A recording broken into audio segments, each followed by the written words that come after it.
Muy bien, vamos con lo antes anunciado. Estamos con Gilmer Rivera Quiñones, él es subgerente de fomento de la identidad del RENIEC. Don Gilmer, ¿qué tal? Bienvenido. Mirta, buenos días. Muchas gracias por la invitación. A usted muchísimas gracias. Bueno, vamos a comunicarles en principio a todos nuestros televidentes que el RENIEC acaba de aprobar el Plan Nacional Perú Libre de Indocumentación del 2017 al 2021 y por supuesto, don Gilmer, le ha tocado a usted estar en el equipo técnico que justamente ha diseñado este plan. Cuéntenos. Exacto. El plan ha implicado todo un proceso participativo para su elaboración. De hecho, el RENIEC ha tenido que contar con la participación de otros sectores del Estado y de los mismos funcionarios de las diversas unidades orgánicas de nuestra institución, ¿no? Este proceso ha implicado un conjunto de reuniones de trabajo, ¿no? Porque hay que diseñar y hay que analizar qué cosas es lo que faltan superar o qué es lo que falta cerrar para alcanzar que la totalidad de los peruanos puedan tener sus documentos de identidad. Por supuesto, puedan tener este beneficio, iba a decir, pero es en realidad un derecho y creo que es importante también llevarle este mensaje a nuestros televidentes, el derecho fundamental a la identidad. Tan fundamental y consustancial al derecho a la vida, ¿no? Hay que ir por ese lado para facilitar el acceso a este derecho, más allá del lado utilitario que nos pueda dar el tener un documento nacional. Claro, y las puertas que se abran, ¿no? Exacto, para poder acceder a todos los otros derechos que nos asiste el Estado. Ahora, le tocó a usted también ser parte del equipo técnico que desarrolló otro plan nacional, el anterior, ¿no? Y en ese sentido quisiera hacerle la consulta, ¿cuáles han sido los ajustes que se han hecho en uno sobre el otro?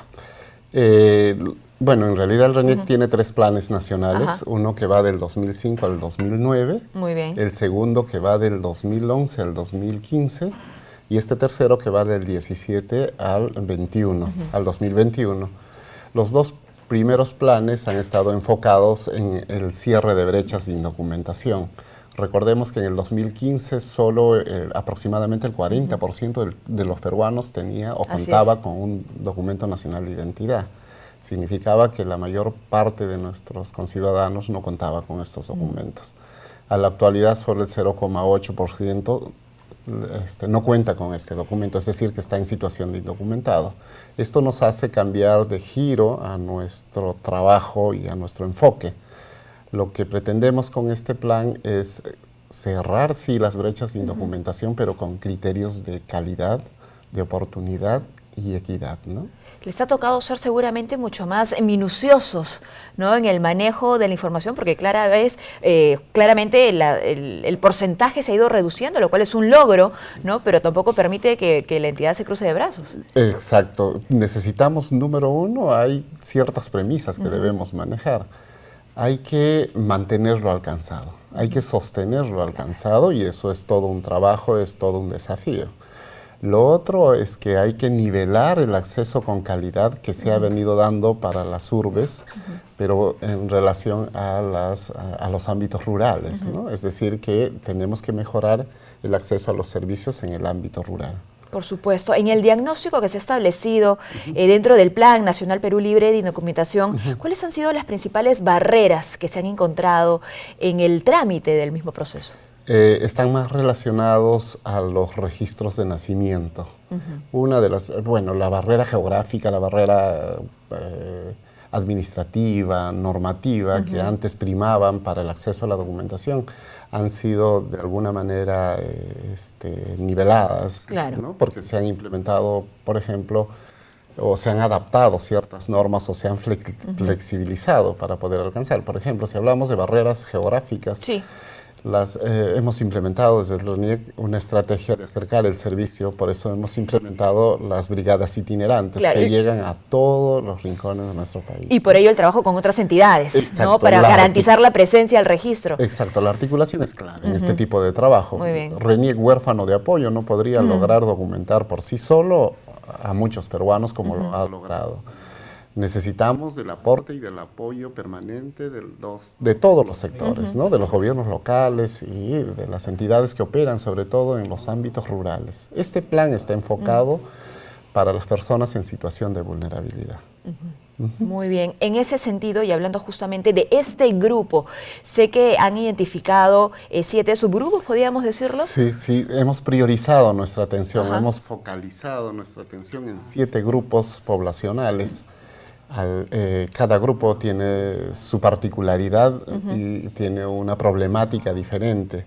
Si hablamos de niños, niñas, adolescentes, por ejemplo, es muy diferente a la de personas adultas mayores. Las personas adultas mayores tienen las dificultades más fuertes para alcanzar su documentación. A veces son personas adultas que están en situación de abandono y que ni siquiera recuerdan cuándo nacieron y dónde nacieron y si tienen o no familiares. Y si están en absoluto abandono, es complicado para nosotros como entidad tratar de documentar. Y no olvidemos la dependencia que pueden tener de a su vez de otro adulto, ¿no? Exacto. Más allá de la dependencia económica, hay una dependencia emocional, hay una dependencia de tenencia y hay como hasta cierto maltrato social sobre estas personas, ¿no? Y eso es sobre la que el RENIEC ha ido trabajando. Para seguir enumerando, perdón, los grupos. Tenemos la de niñas, niños, adolescentes, las personas víctimas de violencia política que todavía están a la espera de ser documentados, pero más esto depende ya de una decisión del Poder Judicial, pero de la mano con ellos vamos avanzando en la documentación, porque es una problemática, como te decía, muy específica, ¿no? Y tiene particularidades muy específicas. Están las personas con discapacidad, las personas trans, bueno, son... y la población indígena, ¿no? De la Amazonía. Poblaciones indígenas y poblaciones de zona de frontera, que también tienen su particularidad, ¿no? El hecho de vivir en la línea de frontera hace que tengan un tipo de problemática e indocumentación diferente a los demás grupos, ¿no? Claro, bueno, y ahí regresamos nuevamente a la barrera del acceso, ¿no? Pero esta vez sumada también la geografía y otros factores. Exacto, por eso es bastante... Distintos detonantes. Claro, por eso es importante la articulación sobre todo con los gobiernos locales, los gobiernos regionales, las organizaciones que operan en esos territorios. Repito, no sería posible que avancemos nosotros como entidad sin el apoyo y la contribución de ellos. Una de las primeras acciones, me parece, es justamente el registro, ¿no? El acta de nacimiento, y comunicarlo también así a nuestros televidentes para que se entienda la importancia de este trámite. Claro, en nuestro esquema hablamos del ciclo de la documentación. Ajá, Una vez nacido... Una cosa tiene que llevar a otra. Claro, una vez nacido, el primer documento que se alcanza es el certificado de nacido vivo. Este documento es fuente para la generación del acta de nacimiento. Y el acta de nacimiento, a su vez, es documento fuente para el acceso al documento nacional de identidad, al DNI. Ahora, ¿por qué en nuestro país, digamos, existe este porcentaje que no tramita las partidas de nacimiento? ¿Hay ahí falta de información, además de las barreras que usted ya ha nombrado, ¿no? Quizá la falta de presencia, la falta de acceso, el pensar que quizá tiene un costo?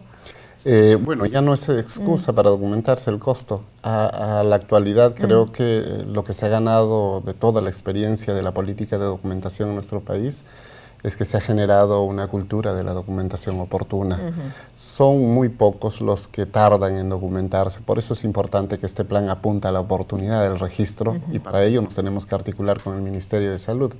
El Ministerio de Salud, con sus programas que tiene desplegado a nivel nacional, lo que también busca para darle calidad de vida a estas personas es que estas personas cuentan con un documento. Entonces, podríamos todavía pensar que existen ciertas barreras que necesitamos eliminar en relación a lo geográfico, ¿no? A nosotros como entidad también nos cuesta llegar, y le cuesta al Estado peruano llegar hasta las zonas más alejadas de nuestro país. Por supuesto. Ahora, conversábamos un poco fuera del aire, ¿no?, sobre la indocumentación y los grados que existen en la indocumentación, porque no solamente es hablar de los recién nacidos, ¿no?, y tocar las puertas para que otras entidades hagan la exhortación para que de inmediato sean inscritos, sino que ¿qué pasa con los adultos, ¿no?, que no tienen DNI en la actualidad? Hay dos niveles de indocumentación, los absolutos, es decir, aquellos que no cuentan con ningún tipo de documento, ni acta ni DNI, y los que son indocumentados relativos, que pueden tener acta o teniendo acta tienen el contenido de su acta presenta algún tipo de error. Entonces esto tiene que ser resuelto antes de que de la inscripción. Exacto. En ese sentido, ¿cuál es la información o los requisitos, ¿no?, que debe tener la persona para la tramitación del documento nacional de identidad? Eso va a depender bastante. Nosotros tenemos a nivel nacional más de 400 puntos de atención. Muy bien. ¿Ya? Y eso es importante señalar. Y además tenemos 36 equipos, 33 equipos de brigadas que se desplazan a los lugares más alejados. Entonces, la solución de algún problema complejo de indocumentación va a depender del caso. No todos son uniformes. Entonces, va a necesitarse buscar documentos de sustento que nos ayuden a resolver el problema de indocumentación, ¿no? Muy bien. Y regresando, ojo, al Plan Nacional Perú Libre de Documentación, ¿cuál va a ser la ruta que este documento va a seguir para que empiece la ejecución y cuándo se tiene pensado ya empezar justamente? La presentación va a ser la tercera semana, estimo la tercera semana del mes de enero del año que viene. El plan no es que recién va a empezar a accionar, el plan se ha venido trabajando con los grupos de trabajo. Los 7 grupos de trabajo implican la participación de sectores y de organizaciones que tienen mucha relación con el tema o con el grupo poblacional. Por ejemplo, que conocen a esos grupos y que entienden sus necesidades. Por ejemplo, en el grupo de niñas, niños y adolescentes está UNICEF, World Vision, Plan Internacional, que son especialistas prácticamente en el tema niñez. ¿No? Está el Ministerio de la Mujer y Poblaciones Vulnerables y otros sectores que tienen mucho afín con este grupo, con el trabajo con niñas. Entonces, no es que se ha venido o se ha suspendido el trabajo, por el contrario, ha sido mucho más fuerte porque con la participación de ellos hemos elaborado este nuevo plan. Estupendo. Sobre la población indígena de la Amazonía, que es seguramente la más tocada, ¿no?, la más vulnerable, la que muchos de nuestros televidentes deben identificar, ¿no?, como aquella que necesita, más que nadie, la identificación. ¿Cuáles van a ser las acciones a tomar en los siguientes años? De hecho, aún mantener la estrategia de acercar el servicio, ¿no?, las campañas cada vez más frecuentes a estos ámbitos. Hay todo un análisis, todo un estudio en qué punto situar las campañas de documentación y qué servicio llevar. De hecho, el lineamiento primordial de trabajo es fortalecer la estructura del servicio en estos ámbitos, ¿no? Sea para acta de nacimiento o sea para el DNI. En cuanto a los registros civiles, que es la precariedad en la que hemos visto en las comunidades nativas, de lo que se hace es, o lo que se viene haciendo como práctica de los registradores itinerantes, es brindarle asistencia técnica registral. Es decir, no espero a que vengas a la convocatoria para que te capacites. No, yo te busco y de manera muy personalizada durante 5 días sobre el trabajo que tú haces en tus libros, te capacito. Analizo qué errores estás cometiendo de pronto en las actas de nacimiento y en base a eso implemento toda una acción de información y capacitación. Acompaño en los procesos de los registros que él hace y voy corrigiendo en campo, in situ, en su misma realidad, de pronto con sus propias particularidades culturales, porque son los registradores. Si se trata de iquitos, son registradores de iquitos, ¿no?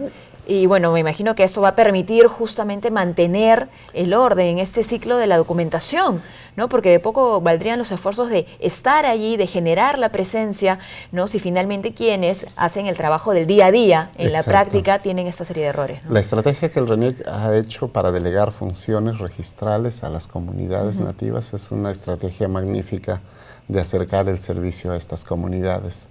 Y lo mejor es que estos registros civiles está liderado o está siendo ocupado por un miembro de la comunidad que habla su propio idioma, que conoce de su cultura, ¿no?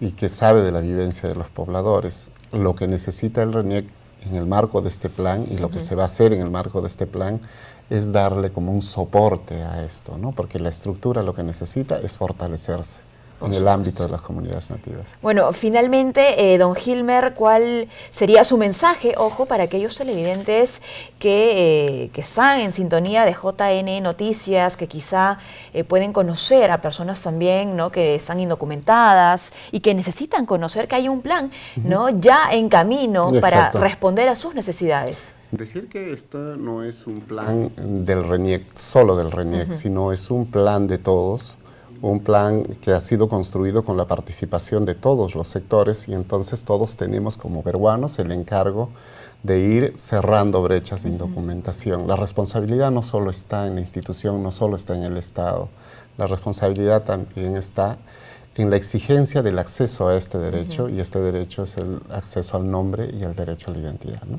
Muy bien, muchísimas gracias por habernos acompañado, felicitaciones por el plan, y bueno, este plan sigue su ruta. Sigue, ¿No? claro. Sigue la ruta, va a ser presentado pronto a la presidencia del Consejo de Ministros. Claro, en enero.